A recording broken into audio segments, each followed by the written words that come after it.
Manchester United supporters will not be walking down the Warwick Road with buckets to have a whip round for Sir Alex Ferguson this weekend. Ending Ferguson's handsome ambassadorial package is one of the more constructive cost-cutting measures by INEOS. Ferguson has raked in more than £2 million a year since he headed upstairs in 2013. His horse, Spirit Dancer, won the $1 million Bahrain International Trophy in January. Ferguson turns 83 on New Year's Eve and will not get a begging bowl for his birthday.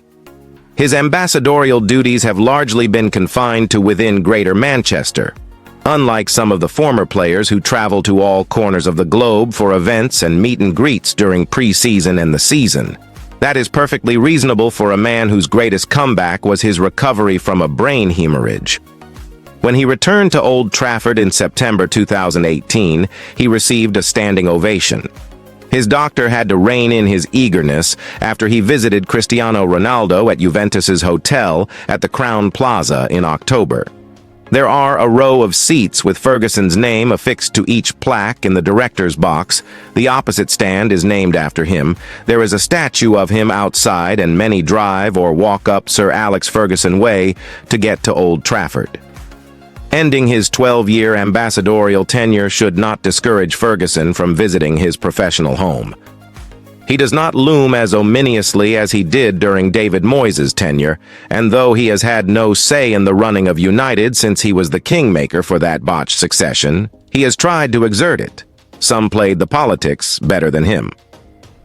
Jose Mourinho knew Ferguson blocked his appointment in 2013 and was vehemently against it in 2016, yet invited Ferguson onto the team coach. To show him who the real boss was, a well-placed source said at the time. Ferguson was still trying to wield his influence when he emerged with Sir Jim Ratcliffe for the latter's first appearance at Old Trafford, after he agreed his minority stake. Despite their closeness that day, Ratcliffe has wisely kept Ferguson at arm's length. It may have still stung Ratcliffe that Eric Cantona indirectly dubbed him a bucket for ending Ferguson's ambassadorial status. Cantona is Ratcliffe's hero. In the INEOS office where we were invited for a briefing with Ratcliffe in Knightsbridge, Cantona's shirt from the 1998 Munich testimonial match was draped over a mannequin. Faux outrage from Leroy? Not necessarily. Cantona spoke to one former club employee for 20 minutes on the phone after they were made redundant by INEOS. In July, Ferguson will have earned plenty after nearly 39 years as manager and ambassador of United. He merited it through his managerial genius, assembling 3 great sides during that 26-and-a-half-year epoch and collecting enough trophies to fill a skip. If Sir Matt Busby was the man who rebuilt Old Trafford back, Ferguson expanded it. He also lined his wallet through the Glazers. Ferguson's dispute over the Rock of Gibraltar racehorse led to that toxic takeover in 2005, and the Glazers are still lurking nearly 20 years on. Remuneration was a bugbear of Ferguson's as far back as the 90s, when he discovered George Graham was on a bigger whack at Arsenal. Managers are not as underestimated in this era, and Ferguson used Wayne Rooney's U-turn in 2010 to his advantage. When the Glazers agreed to a big increase in Wayne Rooney's salary in 2010, they wanted to know how I felt, Ferguson wrote in his last book, Leading, in 2015. I told them I did not think it fair that Rooney should earn twice what I made, and Joel Glazer immediately said, I totally agree with you, but what should we do? It was simple.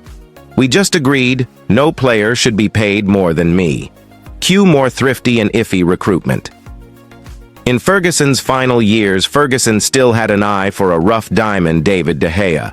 Without Robin van Persie, Ferguson would not have headed down the Old Trafford tunnel with a 13th Premier League winners' medal soaked by the champagne.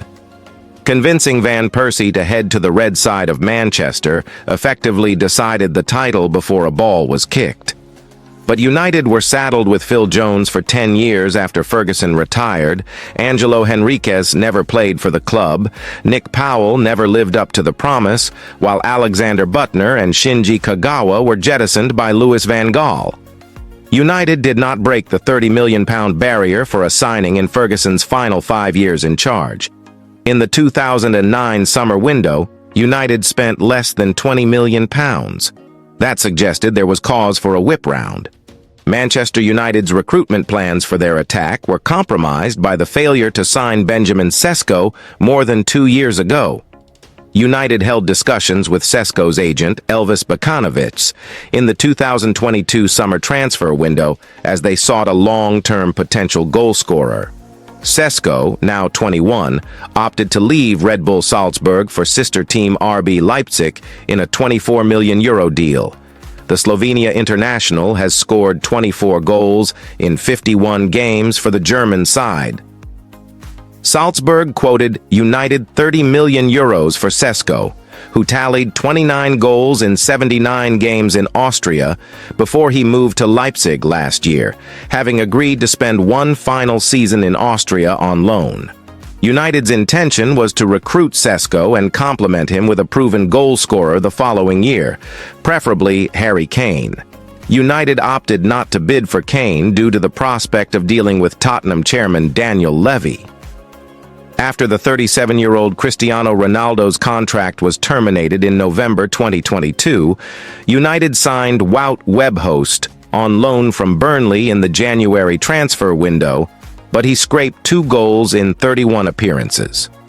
With Napoli frontman Victor Osimhen out of their price range last summer, United considered Randal Kolo Muani and Rasmus Højlund. Muani moved to Paris Saint-Germain from Eintracht Frankfurt a month after United agreed to sign Højlund for £64 million, rising to £72 million from Atalanta. Højlund, 20 at the time he arrived in Manchester, has scored a modest 17 goals in 48 matches for United. Due to his sizable fee and the need to reinforce other areas of the squad, United could not justify another extravagant outlay on a striker this year, despite ending last season with a -1 goal difference in the Premier League.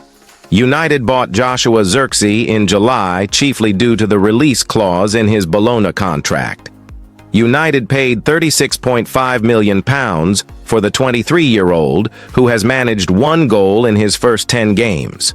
Kane has plundered 54 goals in 54 games for Bayern Munich since he left Tottenham in an £86.4 million move last year.